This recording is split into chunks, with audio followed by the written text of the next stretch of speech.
Hello students, welcome back to my YouTube channel math का जुगाड़। कैसे हो आप सब? आई होप आप सभी अच्छे होंगे। आप देख रहे हैं अब class 10th chapter number area related to circle. Area related to circle का आज हम करेंगे इंट्रोडक्शन देखते हैं। ये हमारा एक सर्कल होता है, ये इसका सेंटर होता है और सेंटर से ये हमारी होती है जी रेडियस। और रेडियस को जब दोनों ये पॉइंट से करती है तो इसको पूल को बोलते हैं डायमीटर। इसको डी से रिप्रेजेंट करते हैं और रेडियस को आर से रिप्रेजेंट करते हैं। और इसमें एरिया रिलेटेड सर्कल में ये होता है हाफ सर्कल। हाफ सर्कल के क्या बोलते हैं? इसको बोलते हैं सेमी सर्कल। सेमी सर्कल बोलते हैं। और सर्कल का एरिया क्या होता है? Area of circle. Area of circle क्या होता है? पाई आर स्क्वायर। और इसमें पाई की वैल्यू क्या होती है? 22/7 और 3.14 ये पाई की वैल्यू होती है। फिर एरिया ऑफ सेमी सर्कल का क्या होता है? Area of semi circle. Semi circle क्या होता है? ये सर्कल का एरिया पाई आर स्क्वायर होता है। अगर हाफ सर्कल है, सेमी सर्कल है, तो उसका हाफ हो जाएगा एरिया भी। फिर आते हैं इसमें सरकमफ्रेंस।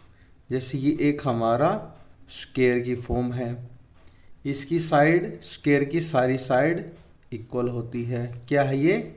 स्क्वायर है। स्क्वायर है। और सरकमफ्रेंस सर्कल की क्या होगी? सरकमफेरेंस ऑफ सर्कल क्या होती है? 2πr होती है और पाई की वैल्यू होती है 22/7 या 3.14। ऐसे ही सरकमफ्रेंस किसकी होती है? सरकमफ्रेंस ये निकल दिया हमने। Circumference of semi circle. Semi circle की क्या होती है? पाई आर होती है सेमी सर्कल की। अब आता है पेरीमीटर। जैसे रेक्टेंगल में हम निकालते थे, रेक्टेंगल में निकालते थे, उसको कैसे निकालते थे? ये लेंथ होती थी, ये ब्रेथ होती थी, ये लेंथ होती थी, ये ब्रेथ होती थी। कैसे निकालते थे इसको हम? इसमें एल मान लो, यहाँ पे कोई बच्चा खड़ा है और ये यहाँ से कवर करेगा, फिर यहाँ पे जाएगा, फिर ये वाली लेंथ कवर करेगा, फिर ब्रेथ पे आते हुए वो सेम पॉइंट पे दोबारा आ जाएगा। तो पहले लेंथ करी, फिर ब्रेथ करी, फिर लेंथ उसने कवर करी, फिर ब्रेथ करी। यानी इसमें 2 लेंथ हो गई प्लस 2 ब्रेथ हो गई। 2 कॉमन ले लिया, लेंथ प्लस ब्रेथ। ये क्या आ गया? ये पेरीमीटर ऑफ रेक्टेंगल आ गया। पेरीमीटर ऑफ रेक्टेंगल आ गया। अब हम देखते हैं सर्कल। एरिया रिलेटेड सर्कल में क्या होता है? ये हमारा एक सर्कल होता है, ये इसका सेंटर पॉइंट होता है। और अगर ये सेडेड रीजन है, ये सेडेड रीजन है, इसको बोल रहे हैं माइनर सेगमेंट। Minor segment. और इस बाकी वाले को बोलते हैं मेजर सेगमेंट। क्लियर? और ये हमारा एक सर्कल है, ये इसका सेंटर है और ये एक थीटा बन रहा है। कोई भी यहाँ पे एंगल कितना भी हो सकता है। ये ओरिजिन 0 है, ओरिजिन 0 है। ये होता है हमारा माइनर सेक्टर और ये मेजर सेक्टर। क्लियर?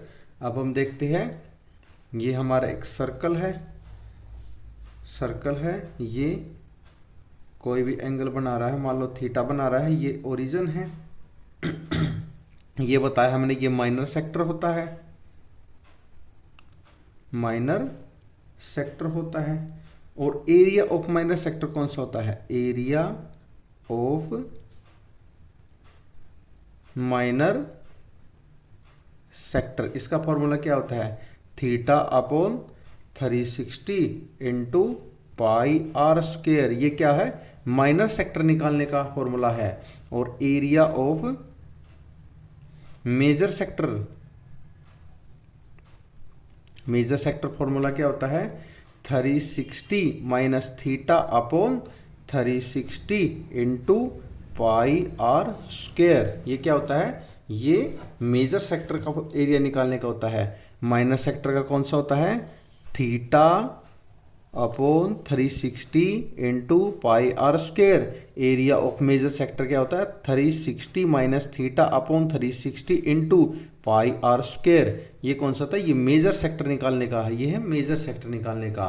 अब हम आएगा आगे, ये हमारा एक सर्कल है, ये इसका सेंटर है, और ये कोई भी हमें थीटा दे रखा है कितना भी, ये इसका 0 है। और यहाँ से और यहाँ तक इसको बोलते हैं आर्क, यहाँ तक इसमें रिप्रेजेंट करते हैं L से।